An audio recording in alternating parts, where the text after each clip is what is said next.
لو أنزلنا هذا القرآن على جبل لرأيته خاشعا أنزلنا هذا القرآن على جبل لرأيته خاشعا أنزلنا هذا القرآن على جبل لرأيته خاشعا متصدعا من خشية وتلك الله. الأمثال نضربها للناس لعلهم يتفكرون.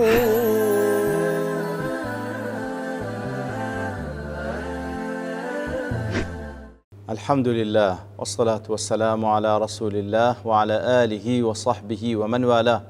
السلام عليكم ورحمة الله.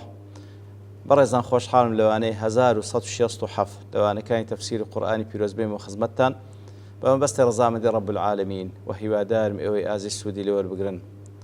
أعوذ بالله من الشيطان الرجيم. بسم الله الرحمن الرحيم. فإن كنت في شك مما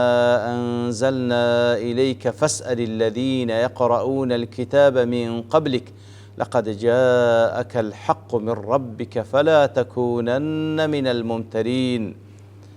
بەڵێ خۆشەویستان و کولەوانی ڕابردوو کەمێک لە خزمەت دەوات پیرۆزەدا بین. رب العالمین بە پێغەمبەر دەفەرمی صلی الله عليه وسلم ئەگەر شەک و گومان تێیە لەوەی کەوا لە بۆ تو دابەزیە دەی پرسیار لەوانە بکە کەوا لە پێشە تو کتابیان لێ هاتێ و خوێندیتیانەوە بێگومان حەق هاتێ لەلایەن پەروەردگارتەوە لەو کەسانەمە بۆ لە ڕیزی ئەو کەسانەمە بکەوە شەک و گومانیان هەیە. فإن كنت في شك مما أنزلنا إليك فاسأل الذين يقرؤون الكتاب من قبل. أي فإن كنت يا رسول الله في شك من حقيقة ما أخبرناك من القرآن.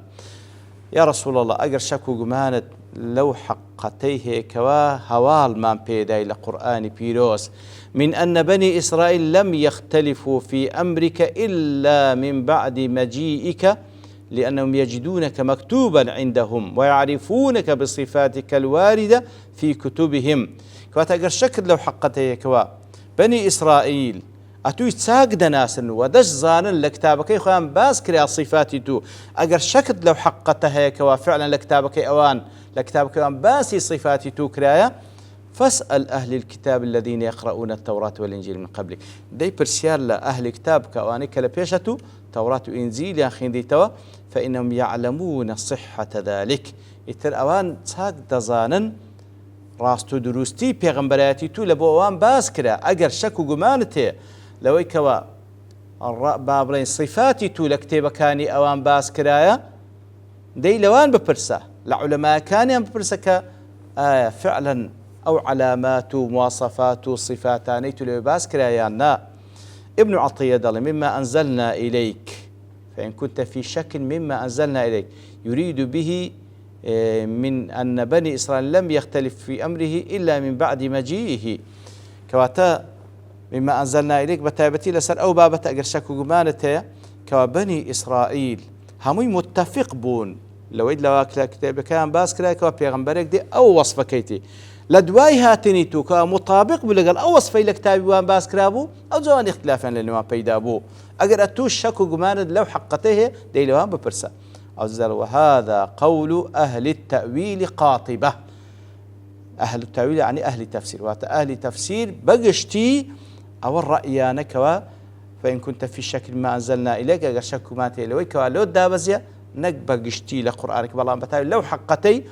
كوا وصفتو لتوراة وإنجيل باس كرايا أوان هموشي متفق بون لسري لدوايا وكوا أتوهاتي وبيقين وزاني أتوهوي كوا لبوان باس كراي أو ذا خلاف لنوانيا بيدابو أجر شك لو حقته تيلوان ببرسا. وهذا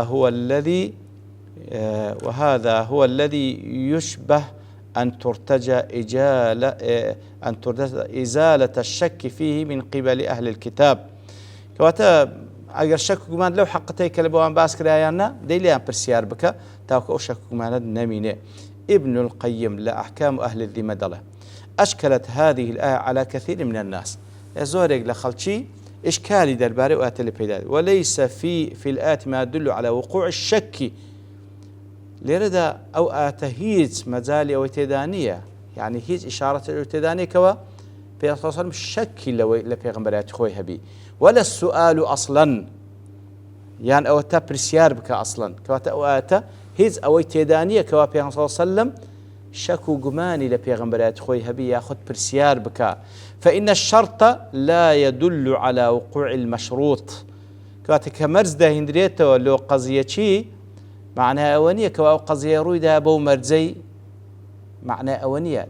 كواتا هر زارك كشرط يقباس كلام معناها أونية مشروطك واتنتيزك رويدا لا بل ولا على إمكانه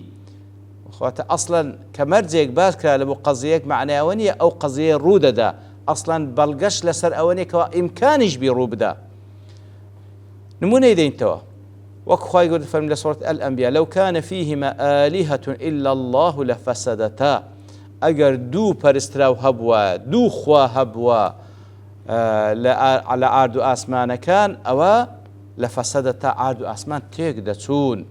وهروها لو كان لسورة الإسراء لو كان معه آلهة كما يقولون قال الله تعالى خوايدي كشبوا بفعلي لو بون وجودا إذن لابتغوا إلى ذي العرش سبيلا أواني كش أقل خوايدي كهجبوا أو دبوا هر بناب بنولاي ذي العرش كواء الرحمن وقوله قل إن كان للرحمن ولد فأنا أول العابد من سورة الزخرف فأمر أقل الرحمن الله تعالى ولدي هبوايا أم يكم كزمم كوا دم برست أو ولدي وقوله ولقد أوحي إليك والذي من قبل إن أشركت لا يحبطن عملك لسورة الزمر وحيلوتو لبو پیغمبران پیشتو شات أجر الشرك بكي أو كارو كردوات بطال دبيتو كواتا فرسول الله كواتا هر زاري كوا شرطك هات بمعنى ونيش مشروطك الروي دايا مرجي كاتي لسر بابتك معنى وبابت الروي دايا نا كواتا مو أوتان كخين مانو هر إمكانية ربدا لا عرض آسمان كان غير الله تعالى خوانية سبحانه وتعالى هر إمكانية ربدا كواتا أوشبه ماشيو فرسول الله صلى الله عليه وسلم لم يشك ولم يسأل كواتا لردا فإن كنت في شك مما أنزلنا إليك بتايبتيش وكتمانك لسر بيغمبراتيكي ولسر أو كوا أو قرآن حق وحي لنا أخوة يقولوا هات الشك وجمان هبنا أجر شك وجمان هي لسر أو كوا فعلا أهل كتاب وصفي تويان لو باز كرابو برام لدواء وكوا علميان بيبو يقينيان بيبو كوا كأتوهات مطابق لقل أو كلبان باز كراب أو زأوان خلافيان لبيدابو بويكو هندك كفريان بيكر هندك إيمان بينا أجر شك وجمان لسر وحقته اللي أم برسياربك برام لوش بيغمر صلى الله عليه وسلم نشتشي هبو نا برسياري شكر نشتشي هبو نا برسياري شكر كواتا نبا قشتي بيان صلى الله عليه وسلم شكو جماني لا بيغمبريات خوي هبوا نبا تايبتج لو بابتك علماء دان لير دا آتك بو شوي ليك دريتا شكو جمان لعلمي أهل كتاب هبو كوا علميان با وهاتني تو هبو نا لوش شكي نبو لوش برسيانك تكشرني هرشتك كوا بشكو بمرز هاتبي واتا قضيك روبدا وإمكان روبدا نخير اشتوانية لو يدا فرمي في أصلا من الشك كري نفرسيانك ببلغي أو آتاني بيشو تريش كخواي قرباز لوجود دو خوادك أجر هبي أو أجر محال نابي لو وجودين نبو اشتوا الناس بإمكانش نابي فإن قيل فإذا لم يكن واقعا ولا ممكنا فما مقصود الخطاب والمراد به ابن القيم دار لباشا ديگر بلين ما دام في صلى الله عليه وسلم شتي نبوة وإمكان جنية شتي هبي هذه ما بس لو خطابيتية قيل المقصود بإقامة الحجة على منكري النبوات والتوحيد طالما بس كوا إقامة حجبك لسر أو كسان كوا إنكاري بيغمبران دكانوا إنكاري هاتني بيغمبران دكانوا إنكاري وحدانية تخوي جور دكان وأنهم مقرون بذلك لا يجحدونه ولا ينكرونه ما بس أويكوا أواني كإنكاريج دكان لأصل أساسه لا ضلو درونه إنكارناكن كفري بيناكن وأن الله سبحانه أرسل إليهم رسلا وأنزل عليهم كتبه بذلك يترخوا سبحانه وتعالى بيغمبراني نادبوا حقته كتابي في روان كذبوا حقته وأرسل ملائكته إلى أنبيائه بوحي وكلامه وخواي سبحانه وتعالى ملائكتي روان كردية بوحي وبو كلامك بيان راس باردية فمن شك في ذلك فليسأل أهل الكتاب أو الشك قمان لو حقته هيك وخواي قورا تاكو تنيا لو وجودي أو الشك قمان هي لبيغمبرا لهاتني بيغمبرانو هاتني كتاب لنا خواي قورا ديبا برسيال لأهل كتاب بك، فأخرج هذا المعنى في أوجز عبارة وأدلها على المقصود كواتلير ده أوي كما بست أويا بكرترين عبارته وبكرترين كلمات ما بستكاب باسكرة بأن جعل الخطاب لرسوله الذي لم يشق قط ولم يسأل قط. ليه خطابك توزيع پیغمبر صلى الله عليه وسلم پیغمبرك شكو جماني نبوة بهيج شويك بهيج شويش برسياري نكرديا ولا عرض له ما يقتضي ذلك بهيج شوي حالتها شوي بسرناها تكوا بيويز بك شتشي هبي ياخد جماني هبي وبرسيار بك. وأنت إذا تأملت هذا الخطاب بدا لك على صفحاته كواتلير كأو خطابة أو آتي خواي وردخينيو آواد لو بديار دكوي معناه كي وايلدي من شك فليسأل معناه كي وهالدي أو إيش شتشي هي بابرسيار بك. فرسول الله صلى الله عليه وسلم لم يشك ولم يسأل أو يشكو جماني هي بابرسيار بك لبرو رسول الله صلى الله عليه وسلم نشتشي هي نجماني شي هي ونبرسيار ذكاء. وقيل هذا خطاب للرسول صلى الله عليه وسلم أو هاش لك دريتوا أو خطابك لبو پیغمبر صلى الله عليه وسلم ظاهرا والمراد به غيره على عادة العرب. بلا ما بستكت بلا توزيه پیغمبر كلا صلى الله عليه وسلم بلا ما بستك غير پیغمبر صلى الله عليه وسلم وكو عرب لعادة خوان أو أسلوب بكار دينا فإنهم يخاطبون الرجل ويريدون به غيره كالتوزيه قصيك ذاك لبو بياوك ما بستشان غير أو يكون الخطاب شاملا للخلق يعني تو خطابك شامل لبهم خلقي. والمعنى فإن كنتم في شك فاسألوه أجر هل يقلنقو شكو كمان هي برسيار بكن. والدليل على ذلك قوله في آخر السورة بلقاش لسروي لآخر سورة كاته إن كنتم في شك فعلا لآت كان آخر سورة يونساتها فإن كنتم في شك مما أوحينا إليك كواتا أجر شكو كمان تيلو وحيك أوي شك أو أني تجيك لبو خلشية أجر شكو جمانتان هي لو كوالب پیغمبرك مع روان كرديا كواتا ما بستك شكو أوي بام توزيع خطابك لبو پیغمبرك صلى الله عليه وسلم مقصودك الشيء هم خلشية. فأعلم الله أن نبيه ليس في شك وأمره أن يتلو عليهم ذلك. إتر خواهي سبحانه وتعالى تراي دقيني كوا پیغمبر صلى الله عليه وسلم بهش والشكينية وفرماني بي كرديا كوا أو آتش لبو خلشي بخيني توا. الشربيني دلي فيه تنبيه على أن من خالجته شبهة في الدين أو آتا بلغير سروي هركس الشك مانش لي بيدا بلدين ينبغي أن يسارع إلى حلها بيوست أجر شك مانك لدين لبو هركسك بيدابو بابلبك لو كوا حلبك وشك ماني بتي بالرجوع إلى أهل العلم بقرأ ولا أهل العلم تاوك وشك مانت نمينيه.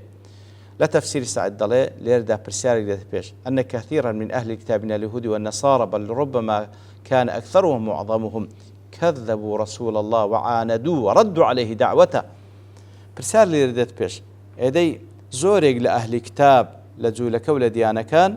پیغمبريان بدروزاين صلى الله عليه وسلم بالكو دجاتيش يان كردو دعوة كان رد كردو والله تعالى أمر رسوله أن يستشهد بهم